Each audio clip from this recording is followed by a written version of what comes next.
জাতীয় নাগরিক party NCP, আমার বাংলাদেশ এবি পার্টি ও রাষ্ট্র সংস্কার আন্দোলন নিয়ে গঠন হচ্ছে রাজনৈতিক ও নির্বাচনী ঐক্য। রোববার বিকেল 4টায় রাজধানীর সেগুনবাগিচায় অবস্থিত ঢাকা রিপোর্টার্স ইউনিটিতে সংবাদ সম্মেলনে এই ঐক্যের আনুষ্ঠানিক ঘোষণা আসবে।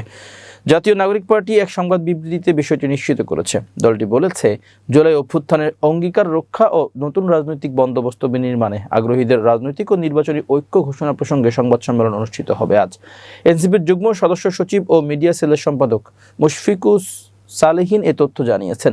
দৈনিক ইনকিলাবের এক প্রতিবেদনে বিএনপি ইসলামী দলগুলোকে গুরুত্ব দিচ্ছে না বলে ক্ষোভ প্রকাশ করেছে পত্রিকাটি। দৈনিক ইনকিলাব গণ অভ্যুত্থানের পর থেকেই বিএনপির পক্ষে কাজ করলেও হঠাৎ করেই ভয়াবহ তোপ দাগালো। প্রতিবেদনে বলা হয়, আর মাত্র 1.5 মাস পরেই জাতীয় নির্বাচন। সাবেক জোট সঙ্গী জামাত ইসলামী এখন বিএনপির প্রধান প্রতিপক্ষ।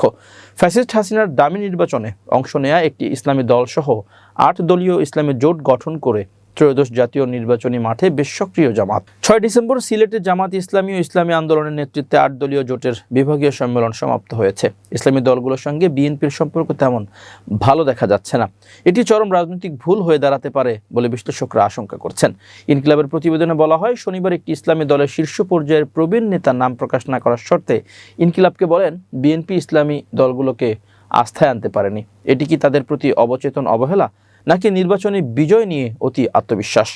এ ধরনের অতি আত্মবিশ্বাস 1991 সালে আওয়ামী লীগেরও ছিল, কিন্তু অবিশ্বাস্যভাবে সব হিসাব নিকাশ ভেঙে চুরে বিজয় লাভ করে বিএনপি।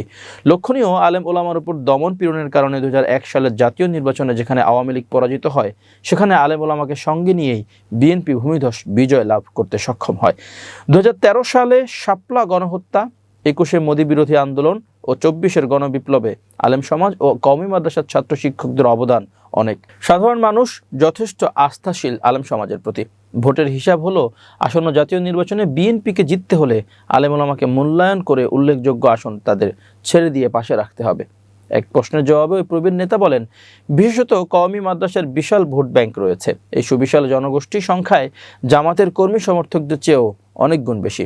ধর্মতাত্ত্বিক মতপার্থক্যের জেরে তাদের সাথে জামাতের দ্বন্দ্ব এখন চরম পর্যায়ে। এই দ্বন্দ্বকে হিসাবে রেখে কওমি ভোট ব্যাংক পেতে হলে কওমি ঘরানার যে কয়েকজন ইসলামী রাজনৈতিক নেতৃবৃন্দ নির্বাচন করতে চায়, তাদেরকে বিএনপির জোটে অন্তর্ভুক্ত করে নিলে ভোটের হিসাব নিকাশ পাল্টে যাবে। কারণ জামাত তাদের জোটের শরিকদের বিএনপির প্রার্থীদের বিরুদ্ধে কঠিন প্রতিদ্বন্দ্বিতা গড়ে তোলার জন্য সর্বশক্তি নিয়োগ করবে। শোনা যাচ্ছে, জামাত তার নিজের আসনগুলোর বাইরে আরও 100 আসন ঘিরেও এই পরিকল্পনা বাস্তবায়ন করবে।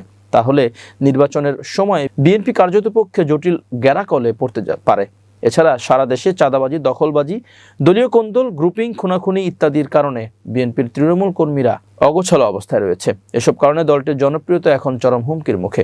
আরও দেখা যাচ্ছে, একটি আসন ঘিরে বিএনপির মধ্যে নানা গ্রুপিং ও কোন্দল।